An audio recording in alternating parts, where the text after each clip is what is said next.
If I were to tell you back in the early 2000s that a new AAA game was coming out that had an open world and skill trees, you'd probably assume that it was going to be a potential game of the year. And you'd probably be right. Now in current year, if I told you the same thing, you'd probably roll your eyes. These days, it seems like saying a game will have skill trees in an open world is the same as saying, in this game, you can move the character. And just because these two features are in your game doesn't mean they'll be good. Let's throw up some games that have had both these things and were considered, you know, not the best. Now, I'm not going to cover open worlds, since that's a topic that's been talked about plenty already, but what I will discuss is skill trees. The issue I have with a lot of skill trees and perks in games is that they just simply don't matter, or rather, they're not fun. Let me show you what I mean by first showing you what I think are good examples of skill perks in video games. Borderlands 2 is a game known for its RPG mechanics and different types of builds. One great example of a good skill perk is an ability called Cloud Kill for the Siren class. You earn this skill about halfway through the tree, and what it does is you pick an enemy to shoot first, and when you do, a cloud of corrosive mist forms around them, doing damage over time for about 5 seconds.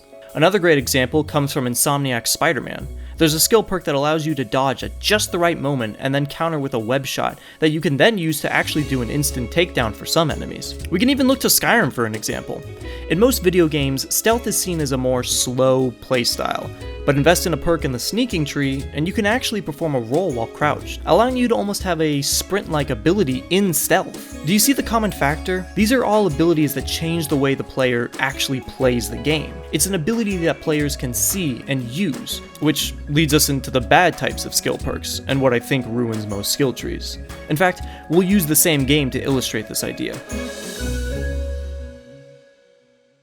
Now, Borderlands 2 doesn't have that many bad skill perks. In fact, they do start the player with their first skill perk being their main ability, which is almost always a really cool game-changing ability different for each class. But after that, the next few levels and the perks they offer are kind of meh, in my opinion. Looking at the same tree that has the Cloud Kill perk I just mentioned, one of the first skills you can get in that tree is a plus 6% chance at having elemental weapons affect the enemies. But considering that the Siren class is best paired with using SMGs, you're almost always rapid firing, meaning that you'll more than likely get the elemental status to affect the enemy at some point in the fight. Insomniac's Spider-Man is my favorite game of all time, but even still, a perk that allows you to stealthily web up enemies a little bit farther away than before, it just kind of feels like a waste. With how many points of interest you have to web up enemies and how fast you can actually move in stealth, there's really only a handful of specific situations that this actually helps in.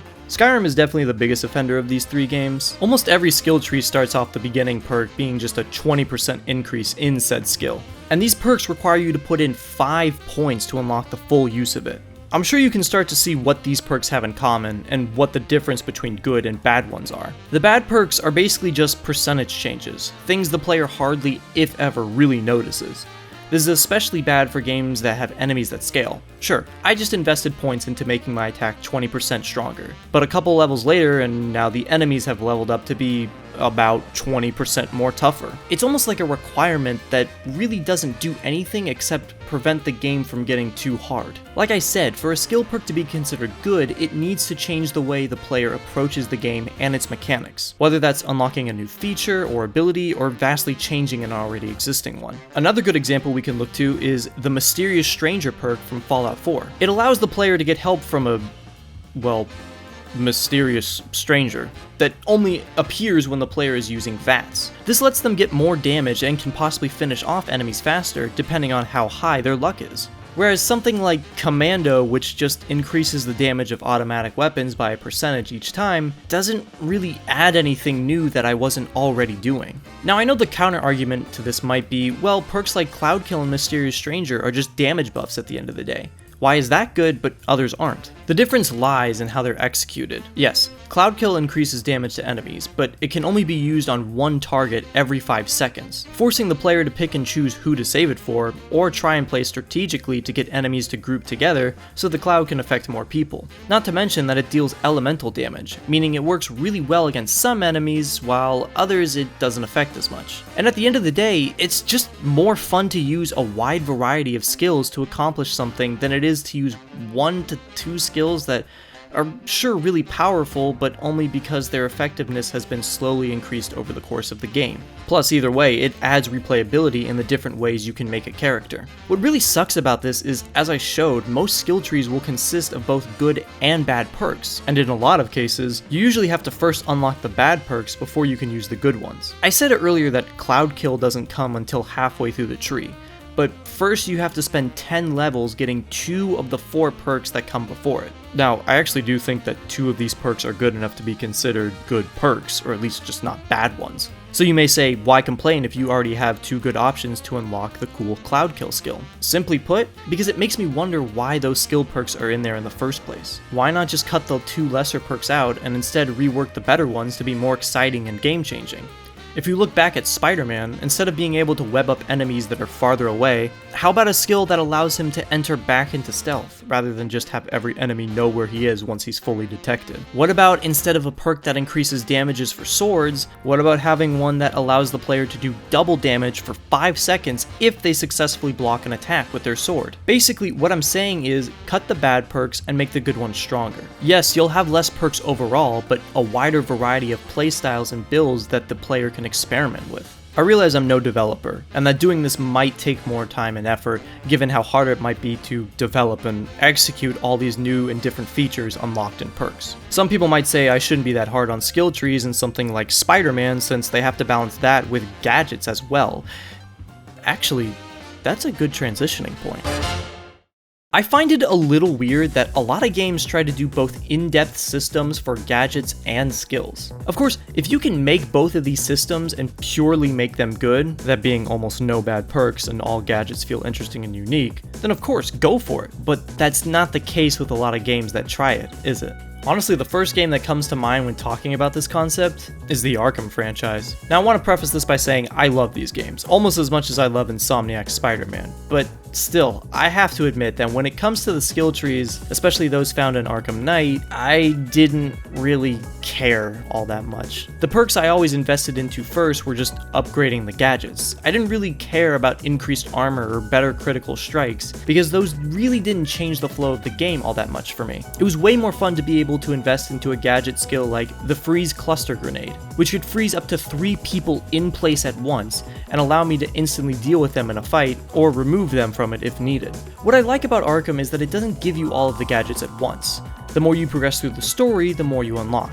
Now, imagine if the way to unlock the upgrades for said gadgets was through different means. What if instead of using just skill points, we get them from completing certain side missions? This was actually something done back in Arkham City, and the upgrade you got was the one I actually just mentioned from Arkham Knight. Or what if instead we took some of the challenge trials in the game, referred to as AR trials, and after you completed around maybe 2 or 3 of a certain one, you unlocked the new gadget upgrade. This was something that was actually almost done in Arkham Knight. As soon as Batman gets his new suit, you unlock the ability to do what's called a multi-fear takedown, allowing Batman to take out 3 guys almost instantaneously. And there's even an optional AR mission that teaches you how to perform this multi-fear takedown in different scenarios. The reason I say they almost did it is because in order to upgrade the takedown, going from 3 to 4 to eventually being able to take down 5 guys at once, you just simply need to invest skill points into it. I think it would have been much more interesting to allow players to complete challenge trials with it, and once they've mastered those, they unlock the new upgrade for the gadget or ability.